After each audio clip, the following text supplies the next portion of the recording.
All right, so it looks like the era of comedians talking about how cancel culture has ruined comedy and how it's made their job extremely difficult now and they can't do and say what they want anymore is starting to come to an end because now we have comedians like Tony Hinchcliffe, who people would say was canceled and was involved in controversy for telling a joke.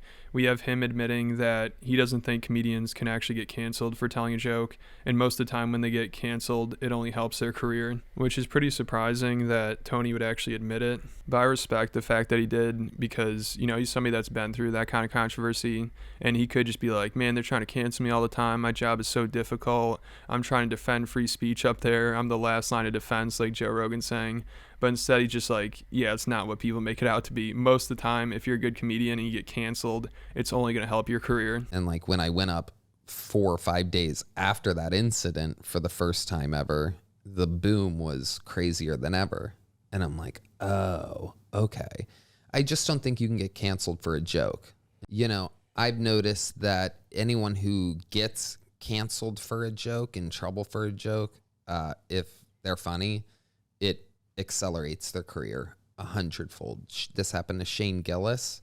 Yeah, it was with Saturday Night Live. Yeah, and you look at that mistake. But now he's bigger than Saturday Night Live would have ever made him. Exactly. In fact, he might be bigger than Saturday Night Live, period. He might have more people watching him and paying him and seeing him live and everything than the entire show's cast. I don't think there's anybody there. I think if you combine the entire cast and looked at their ticket sales, I don't think they are anywhere near what he's doing. I mean, he's an absolute monster, and more importantly, he's one of the best.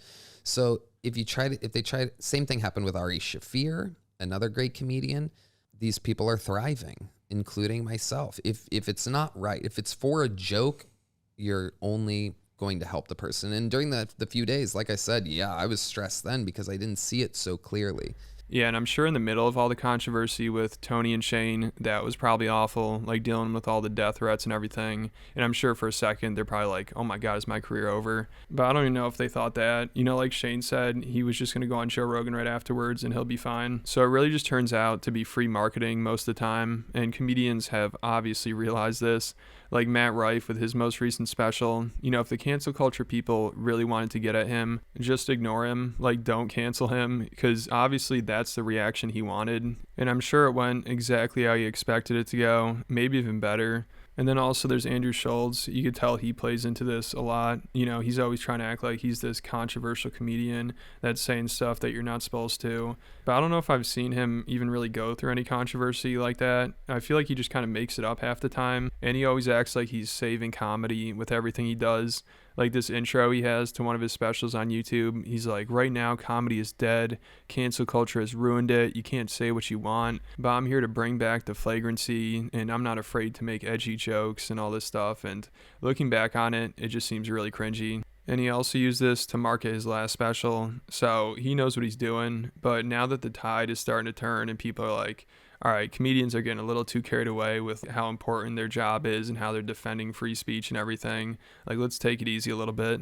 I mean, it's bad when even comedians like Tony Hinchcliffe are admitting that it's not that serious, because he's also really good friends with Joe Rogan, and I think Joe might have a different opinion on that. In the comedy world, we say we're the last line of defense, because this is where the woke meets the wall.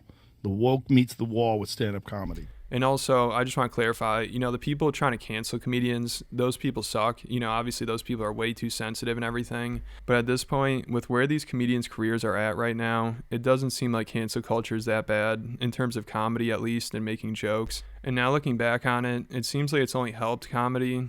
At the time, like maybe 5 or 6 years ago, I could see how comedians would be like, oh, this might hurt comedy. But now at this point, it's hard to complain about cancel culture when you're selling out Madison Square Garden. And I'm sure Tony Hinchcliffe realized that, and that's why he admits cancel culture isn't that big of a deal in terms of comedy. And same thing with Shane Gillis, I'm sure he would admit that as well. So two people that have been canceled admit it's not that big of a deal. Like SNL was just canceling themselves by getting rid of Shane Gillis. That was just a nail in the coffin for them. And I'm sure every day Lorne Michaels is just like, oh, I wish wish we could have kept Shane. You know, his Donald Trump impression on SNL would be killing right now. And like Tony was just saying, Shane is bigger than SNL. So they needed him way more than he needed them. And also Shane handled all the controversy really well. Like he didn't just turn into some free speech activist like I'm sure some other people would have. I mean, you could tell he doesn't even like talking about it really. And he just laughs at it, you know, because he's like, oh yeah, they really got me. They really canceled me. That makes them sad. Yeah. What makes them happy is they can get you fired. Yeah. And they did. They did a good job. Yeah, good job, everybody. Yeah, and it's fine. Look. And the comedians like Shane, who don't really talk about it too much and don't act like it's this terrible thing for comedy, are the ones that are going to be more successful, you know, because they're just focused on being funny and entertaining.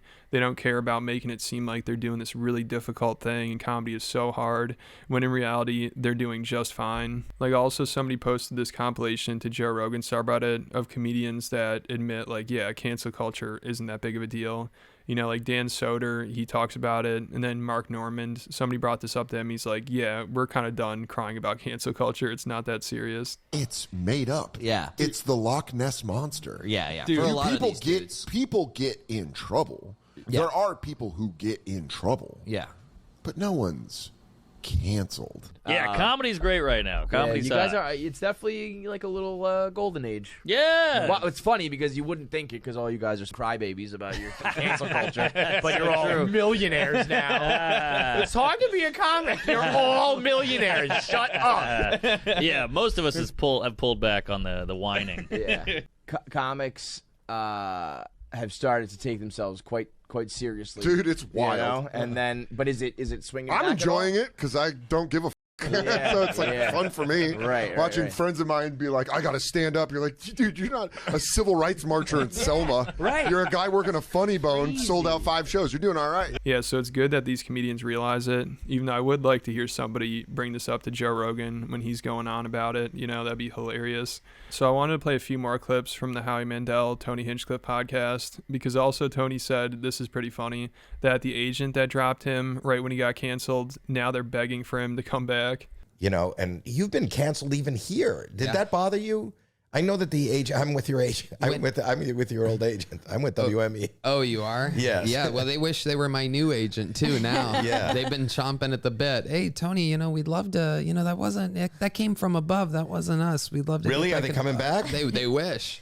Well, now I'm with the head of UTA. Yes, right, Literally, right. their worst nightmare. So it's fun. Yeah, so you could tell Tony loves how things played out here. You know, because also if your agent drops you for making a joke, you really wouldn't want to be with them to begin with. And now them begging him to come back and realizing they made a huge mistake is perfect karma. You know, just like with Shane Gillis and SNL, that agency needed Tony way more than he needs them. So if these companies want, they can continue to cave to the mob and all the fake outrage on Twitter and fire people whenever they go through some controversy, but it's only going to hurt themselves. Like also, for example, that country singer, Morgan Wallen, who is insanely popular now, but I'm sure a lot of people first discovered him when he said the N-word and went through a ton of controversy with that. And he's pulled from a bunch of radio stations. He was suspended by his label. He was dropped by his agent, I believe. But then his sales right after that shot up 1,220%. And now he's one of the most famous country singers alive. And now I'm sure the agency that dropped him is thinking the same thing that Tony's former agent is. You know, I'm sure they beg him to come back every day. So if that's what getting canceled is, becoming one of the most famous musicians alive, then it doesn't really seem that bad. Also, I believe Morgan did apologize for it, but with Tony, he didn't, which was definitely a smart move. And like he says right here, that is probably what would have actually canceled him. But what they kept saying is what stuck with me, which is say nothing. If you explain what happened, then what the hell are we talking about here? You're explaining a joke. And if you apologize for a joke, which was the farthest, which was the last thing that I wanted to do, and each one of my wildly successful friends that were recommending that, I was listening to them. I was taking in the information. I wasn't saying, no, I'm not going to do that. But I was saying, you know, I was asking questions and trying to figure it out, but it was never an option. I mean, as corny as it sounds, but like apologizing for a joke in my world, I think that would have canceled me. To my base, to the people that watch Kill Tony, that have seen me do a billion worse things on Mondays and everyone laughs and we move on. And I think he's definitely right, because his fan base and most people did not care at all. Like, I guarantee the only people that were outraged by it were people that hated him to begin with, or just hated, like, Joe Rogan and his whole comedy circle. So it's not like he was losing anybody. I mean, like he basically admits, he probably only gained fans with that, because again, it's just free marketing. And most people had his back and defended him, which is good. Like when people are going through controversy like this, it is good for people to talk about it and defend him and everything. But looking back on it, I mean, even he admits his career wasn't really in jeopardy or anything like that, unless he did apologize. That probably would have had the worst effect on it. But he made the right moves, and now he probably has the most popular live comedy show in the world, I'd say. He's selling out Madison Square Garden, and now he has this funny story to tell. And that guy Peng Dang, he basically just outed himself. Like, nobody really wants to work with him now. Like, he's the one that got canceled. So things worked out pretty well here. But let me know what you guys think about it all down in the comments. And then make sure you go check out my Patreon account. I actually have a whole video on there about Tony's controversy. And then also I have one about the basketball game that almost ruined Matt and Shane's relationship with Big J Okerson. That was hilarious. And there's a ton of other stuff, probably around 60 videos at this point. There's a lot to go through. So if you like the channel and want more content, make sure you go check it out. I'll put a link in the description. And then hit the like button, hit the subscribe button, and I'll catch you at the next video.